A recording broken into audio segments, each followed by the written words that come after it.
All right, this is my third TensorFlow.js video, and I actually, just a moment ago, I made this list. So what have I done so far?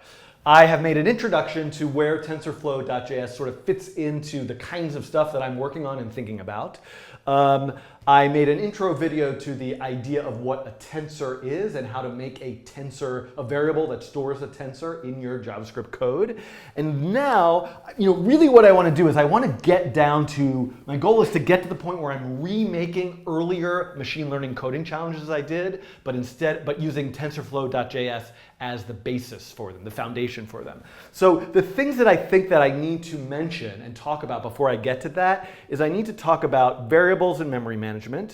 There's something different between a variable and a tensor, even though they're kind of a similar thing, but it has to do with memory management. I want to talk about operations, so mathematical operations that you can do on these tensors. The layers API, that's like the topic I'm the most excited about on this list. And so once I can do 3 more little quick general TensorFlow.js videos, which are by no means comprehensive as to everything that's in TensorFlow.js. It's a much larger API than what I'm going to cover. And also, I don't actually know any of this stuff. I'm just kind of figuring it out as I go. So I'm trying to talk you through me learning it. So just in case you're thinking you're watching a video by an expert, you're not. And then I'm going to get to these coding challenges. And then, I've teased this before, but there's a new library called ML5, which is built on top of TensorFlow.js, which I'm going to eventually do a lot of tutorials and videos and hopefully bring some guests in also to do stuff with ML5. Okay, so back to the computer. Where I left this off, I think if we look at this code that I had, is I created a tensor. I used tensor 3D because I knew the shape was going to be of rank 3, having 3 dimensions, yes.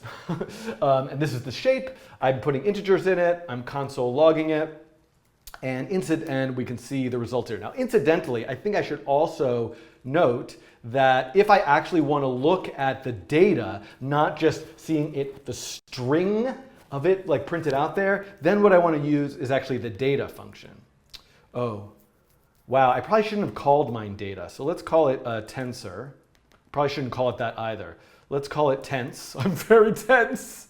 Tense.data. Now, this is going to be a problem, I think. Let's see what happens here. And this is going to relate. I'm going to get to the point here. You'll see. Look at this. A promise. Oh, that's so nice of TensorFlow.js to promise me something. What are you promising? So here's the thing. There's something weird going on here. And this is actually really the topic of this with variables and memory management, in that something is happening here. Something is happening right here. These values are stored in a plain old array that's in the computer's memory. And when we make this tensor out of them, that data gets copied onto the computer's graphics processing unit, the GPU. That takes some time, and we want to minimize the amount of times we have to copy memory back and forth. So this is a thing we're going to have to think about as we build more examples in code. This here is doing this asynchronously. This here is doing this asynchronously. Now, I wonder if I could give it a callback. I'm just going to experiment here. I think they're only using this thing called promises, which have I made a video tutorial about this yet? I really need to. So what happens if I give it a callback to see like, oh, can I give it a callback there? Oh, wait. So let's do this and see like, oh, let's give it a callback and then see if we can look at the stuff that comes out of the callback. Let's see what happens there. No, because I have too many parentheses. Yes, too many parentheses.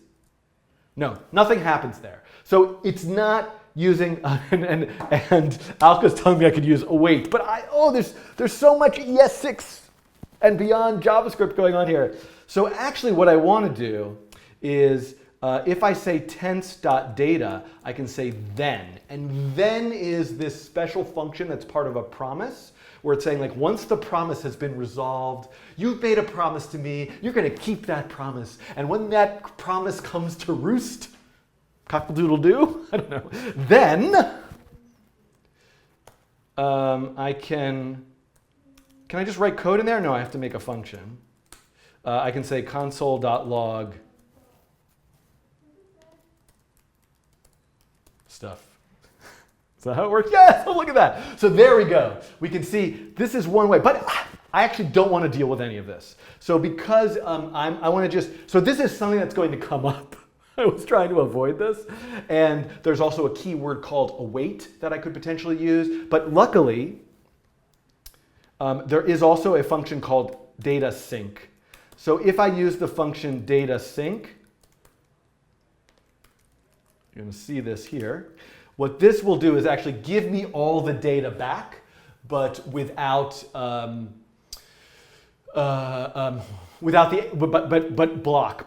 wait for it to be done. So now we should be able to say, boy, I really am very tense. We should see, here it is, and then here's it. Now notice it all came back as a one-dimensional array. Okay, back to recap.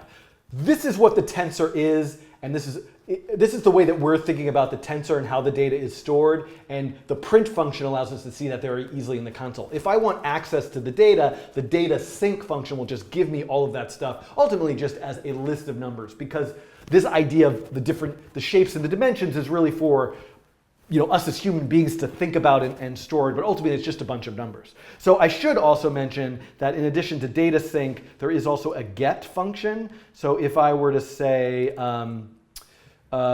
tense.get and I were to say 0, we would see I've got the number 80, which is right there. And if I were to say 1, I've got the number 41. And if I were to say 29, which would be the last one, I've got the number 47. So get is another way I can start to pull that stuff out. Data sync, data, and I need to come back.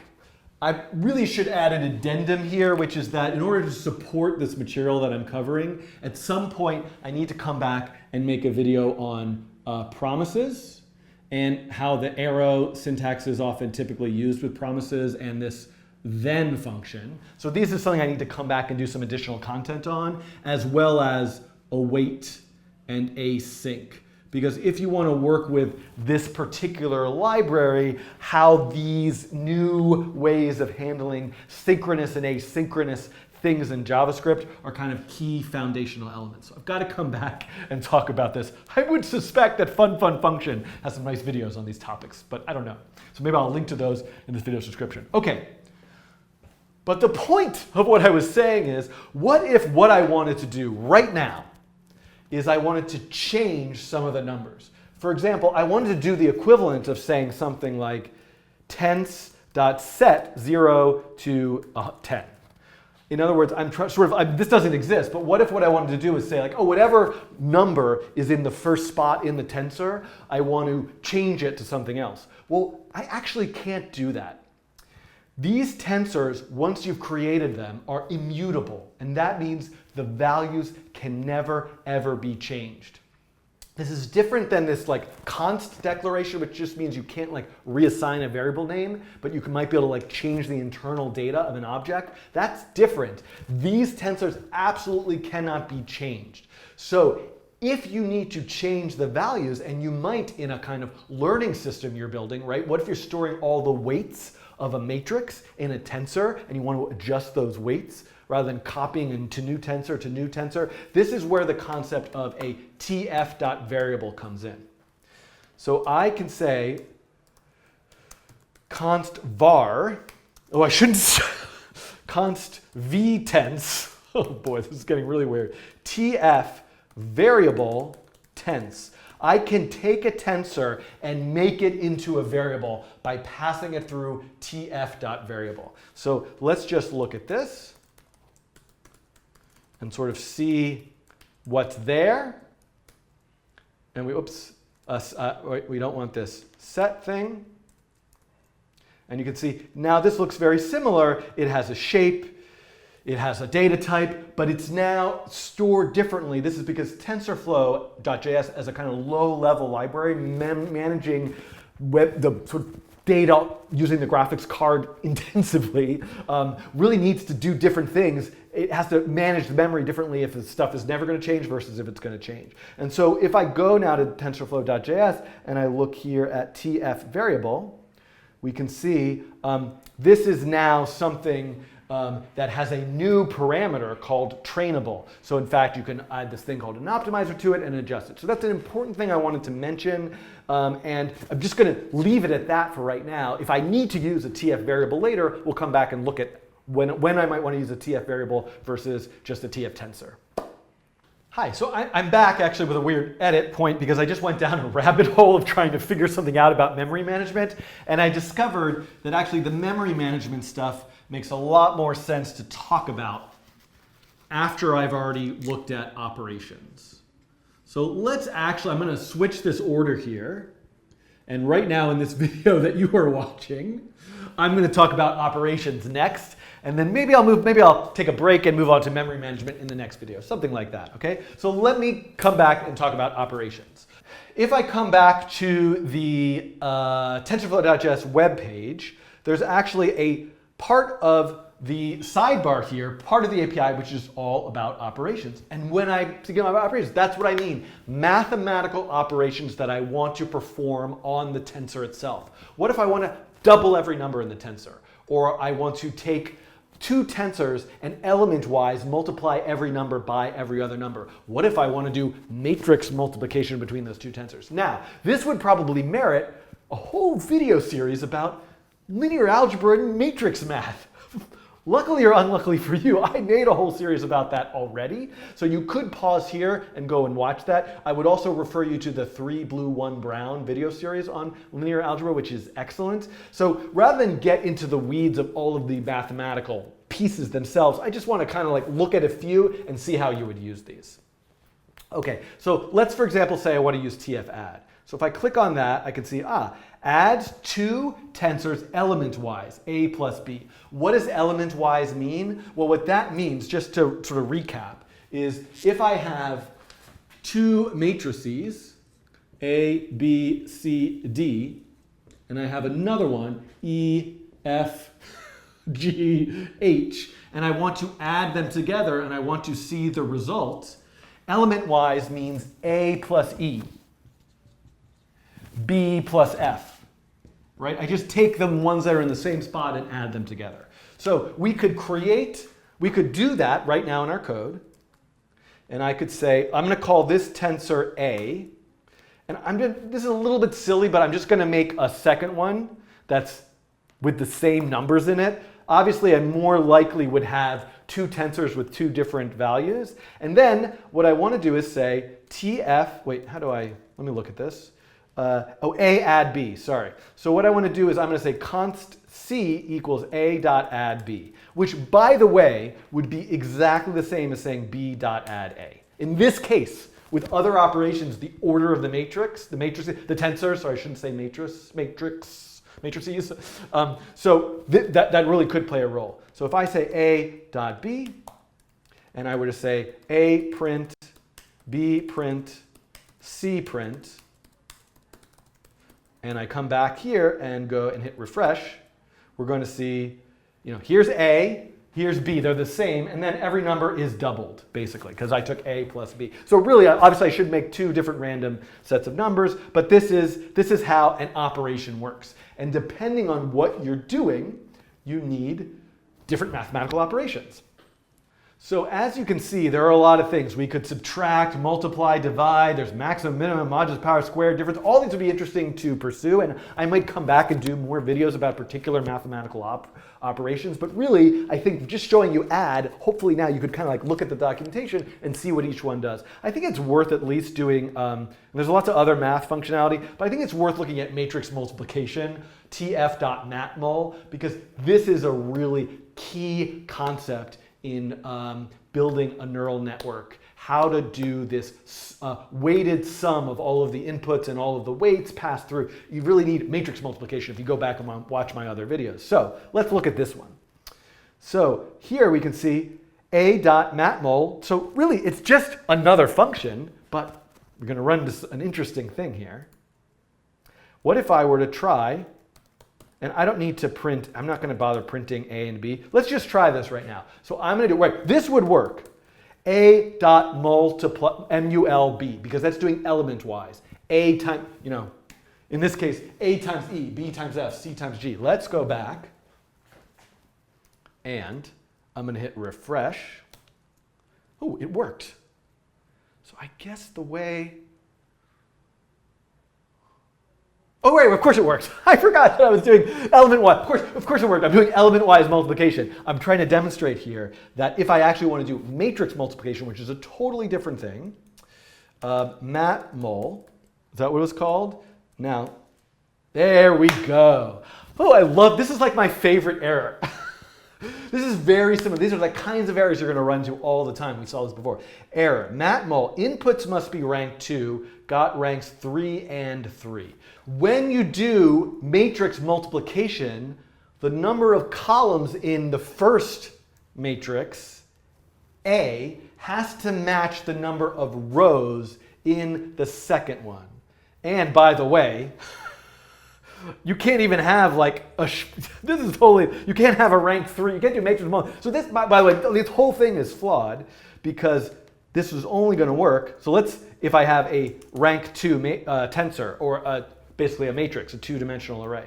So now let's get a different error message. Now, error in math. So first of all, matrix multiplication is only for matrices in 2 dimensions, tensors in 2 dimensions. And then the error here is the inner shapes 3 and 5 of the tensors with shapes 5, 3 and 5, 3 are and transpose. So what's this error message about? To do matrix multiplication, the number of columns in the first one must match the number of rows in the second matrix. So actually in here this would work. This would actually work because these are 2 by 2, and so the columns here matches the rows here. And again, if you go back to my video on matrix multiplication, you'll see why in more detail about this. So, but just to follow up here, what I must do now in order to do matrix multiplication is I probably would have shape for A. I could transpose one of them, but let's do this first. So I'm going to do shape A, and then I'm going to do shape B. This is a good time to cover transpose. And shape B. And now this should give me something. There we go. There's my new matrix. And out of matrix multiplication, if I am doing, a 5 by 3 multiplied with a 3 by 5, I end up getting a 5 by 5 matrix, which is correct. Now, another way I could have done this, by the way, is if I used the same shape for both of them, if I backed in here, I should be able, let's do this. Okay. I should be able to say B dot, now let's just see what happens if I say B dot transpose. No. So here's the thing. Remember, these things are immutable. So even transposing it, I probably have to say const BB equals B transpose, and then I can do A dot matmul BB. And there we go. So what does transpose do with a matrix? Transpose, if I have a 2 by 3 matrix, we'll take that matrix and transpose the numbers into a 3 by 2 matrix. So again, I'm not doing anything of any value or meaning here. If you go back, you could probably go back as an exercise. If you want an exercise right now, go to my toy neural network, look at nn.js, go through all of the matrix math that's in that, and see if you can rewrite that with the TensorFlow, the TF operations. I don't know why you'd want to do that, but if you want to just do everything you could possibly do in this world, that's something you could try. And maybe I'll try to publish something which is like an answer key to that. I don't know. You could ask me in the comments, or somebody could make one, and then I could post it. All right. So I think this is about where I want to stop right now. Again, this is not meant to be comprehensive. I just want to talk through what are the pieces here. We know that there are tensors. Tensors are n-dimensional groups of numbers with we can also, those are immutable, they can never change. If we need them to change, we could use this thing called a variable. Maybe we need to see an actual scenario where we need that variable. Hopefully that'll come up in one of my videos in the future, but you could try it yourself. And then we can also perform operations. We can perform operations like take these tensors, take this tensor and add this one, or double this, or find the maximum number in this one. And there's plenty more. Matrix multiplication. So I encourage you to explore all of those, and maybe I'll come back and go through some of them as we need them. But I just want to give you an overview of what's there in the TensorFlow.js API itself. So in the next video, I'm going to talk about something very important, because I have not been paying attention at all to how, whenever I create a tensor, I'm using memory of the computer, and sometimes I'm using memory that's in the RAM, sometimes I'm using the GPU memory. What's going on with all that? So I want to, in the next video, specifically talk about memory management and how to make sure, if I'm making all these tensors and doing all these operations, how to make sure I avoid having a memory leak. Okay, I'll see you in that video.